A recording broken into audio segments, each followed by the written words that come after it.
বিমানকে দুই ভাগ করার যৌক্তিকতা নেই বলে মন্তব্য করেছেন বিমান বাংলাদেশ এয়ারলাইন্সের পরিচালনা পর্ষদের চেয়ারম্যান আব্দুল মুঈদ চৌধুরী। সকালে হজরত শাহজালাল আন্তর্জাতিক বিমানবন্দরে বিমানের হ্যাঙ্গার কমপ্লেক্সে এক অনুষ্ঠানে সাংবাদিকদের প্রশ্নের জবাবে তিনি এসব কথা বলেন।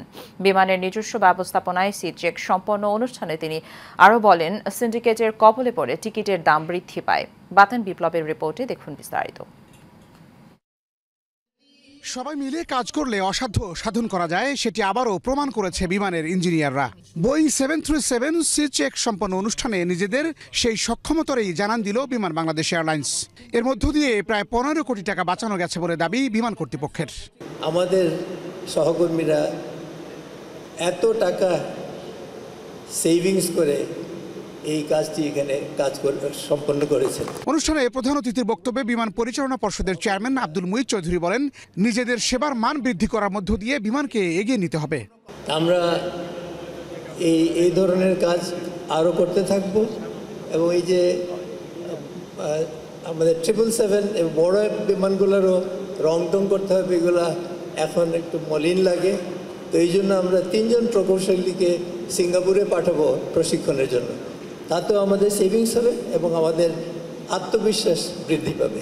এ সময় সফলতার জন্য বিমান কর্মীদের সম্মাননা ক্রেস্ট তুলে দেওয়া হয়। পরে উড়োজাহাজটি ঘুরে দেখেন বিমানের শীর্ষ কর্মকর্তারা। এ সময় পরিকল্পনা উপদেষ্টা ওয়াহিদুদ্দিন মাহমুদের বক্তব্য নিয়ে গণমাধ্যম কর্মীদের করা প্রশ্নের জবাবে চেয়ারম্যান বলেন, বিমানকে দুই ভাগ করার যৌক্তিকতা নেই। অধ্যাপকরা আরেক জগতে থাকেন, আমরা বাস্তব জগতে থাকি।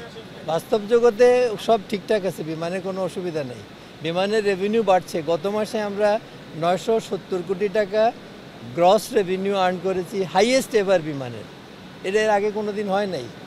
এটা মানে বিমানের সবাই কাজ না করলে এটা হবে না। তো এটা চেয়ারম্যান বললে কি ফু দিলে হয়ে যাবে? তা তো হবে না। তিনি বলেন, সেবা ও সক্ষমতা বাড়ালে বিমানের প্রতি মানুষের আস্থা ফিরে আসবে।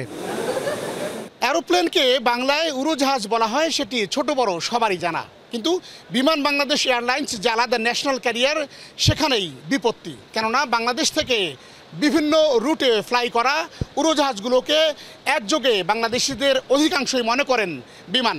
তবে এগুলো যে আলাদা আলাদা ক্যারিয়ার, সেটি এখন পর্যন্ত সবার মধ্যে বিষয়টি পরিষ্কার নয়। তাই বিমানকে আলাদা এবং অন্যান্য ক্যারিয়ারগুলোকে তাদের নিজস্ব নামে ডাকার আহ্বান জানিয়েছেন বিমানের চেয়ারম্যান।